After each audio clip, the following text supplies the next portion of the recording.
Okay, cool. Next level, we are almost done. This is, we've got 2 more slides after this and we're done.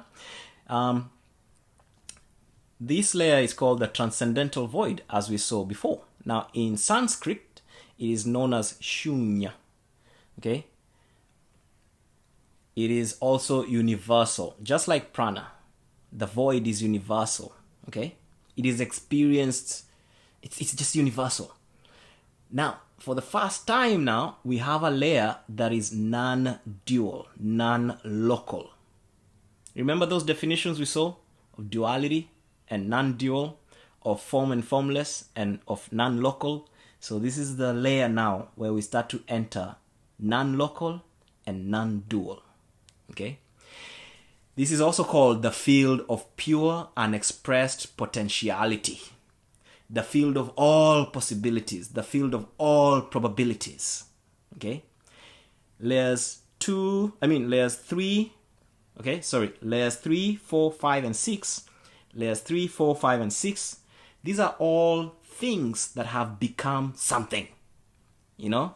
In quantum physics, we say that they are collapsed realities. The probability or the potential has collapsed into a thing in space-time. You see? A collapsed reality is one whereby the potential has become an actuality. It has become an object or an event or whatever, you know? And so on. The void is a no thing. It's not a nothing. It's not nothing. You know, it's not nothingness. I'm saying no thing. It's like the void from which the universe, through the Big Bang, came from. You see what I'm saying? You cannot call it nothing, because nothing is different from a no thing.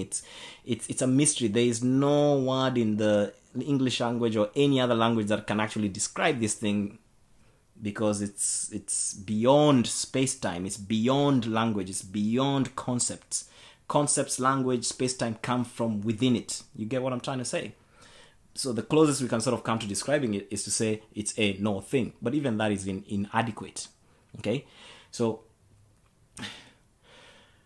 it's very hard to talk about these things sometimes once you start to get into these deeper levels, okay? But anyways, that's why it's called the void. Okay? Now, what I would like you to realize that when you first hear of the void, you may have a tendency to think of it as a theoretical concept. You know, that's a theoretical concept.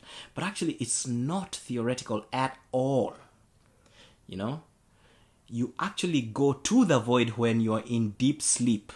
Deep dreamless sleep. So not when you're dreaming, not when you're having your REM cycle, but when you're in deep dreamless sleep, you're in the void. So you go there every night for at least a few moments, you know, for a while.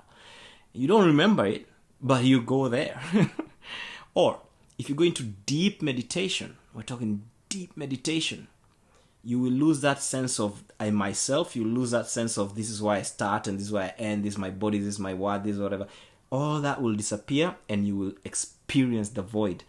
So unlike when you're in deep dreamless sleep, when you're in deep meditation, you experience it consciously.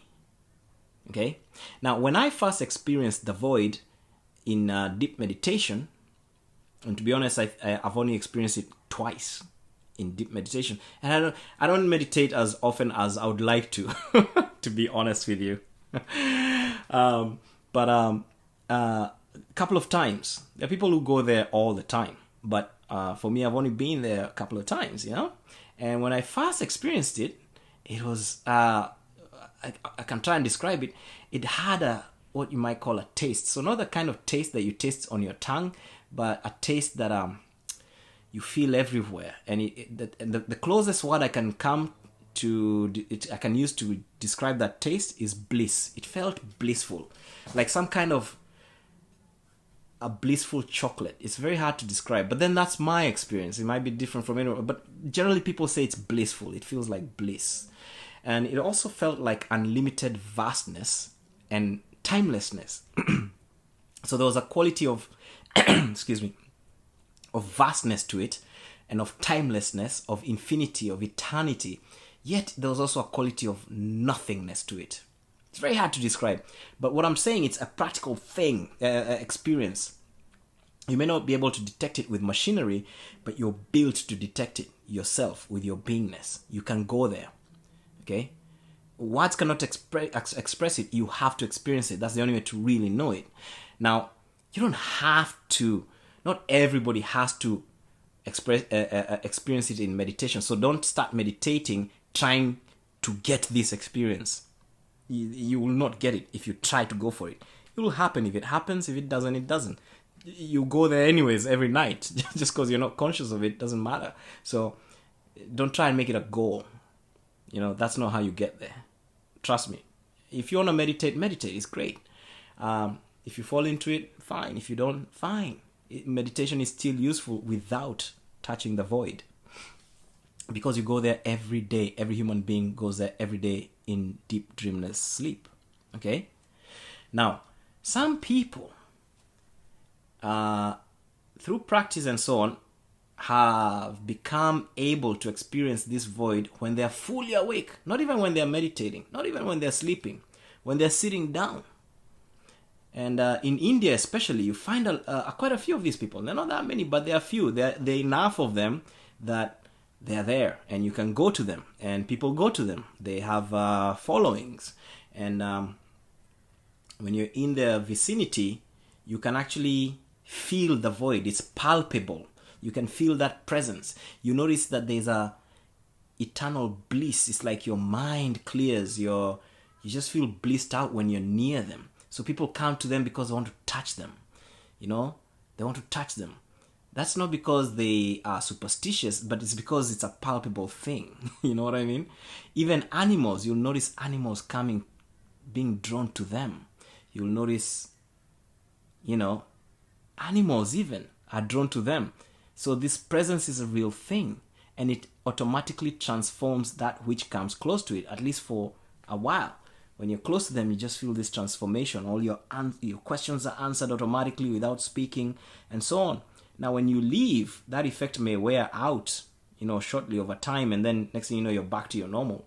But when you're in that presence, something actually happens, So it's a very seriously powerful layer, It's palpable. It's not theoretical. However, even this layer should not be identified with, okay?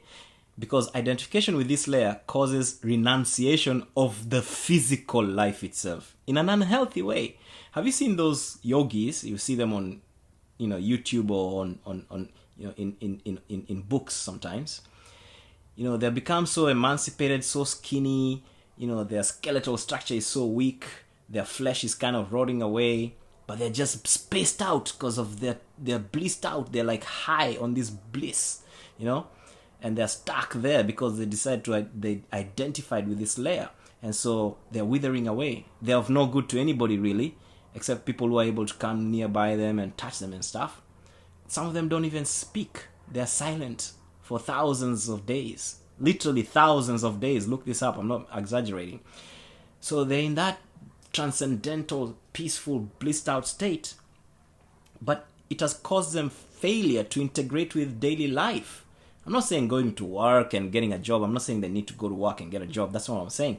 But they are not even able to interact with other people. They're not even able to look after themselves. Some of them are known to have bruises that appear on their flesh, and they don't even realize. They forget to eat. They forget to clean the bruise. Maggots start to grow on the bruise, that's not cool either, you know what I'm saying? So some yogis, especially yogis, get stuck here, and their bodies wither and die because they're so blissed out that they forget to eat, to wash, to care for the body even. They even become unable to relate to the world, and that is completely unnecessary. The greatest masters showed us that we can be in this world, but not of it.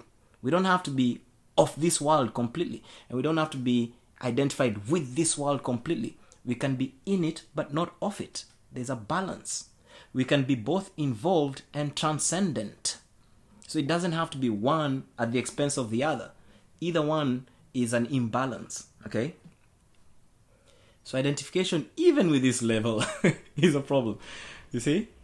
So before we continue to the final layer, have you noticed how so many people are so into identifying. They're like, that's me, that's my people, that's my tribe, that's my country, that's my, they're so obsessed with this identity thing, yet it's the one thing that limits them. It's quite interesting. So when you remove the final level of unconsciousness, and by the way, it's not like this is just a demonstration, okay? We're just learning. But because all these things are fused into each other, it's not like you will finish removing unconsciousness to layer 6 and then you will finish removing unconsciousness to layer 3 and 2. It's not like a video game. It is your awareness at any one time will be clearing the unconsciousness from all the layers at the same time. It'll automatically work like that. You'll see what I mean. When in practice, you'll notice that in your life, you're becoming more conscious or more aware of all the layers simultaneously. So we are learning it step by step or layer by layer, but in actual practice, your awareness will clear all the layers simultaneously, step by step.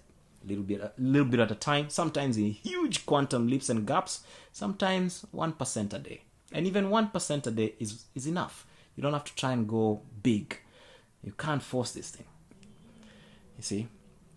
Anyways, so the final layer is called consciousness or the source.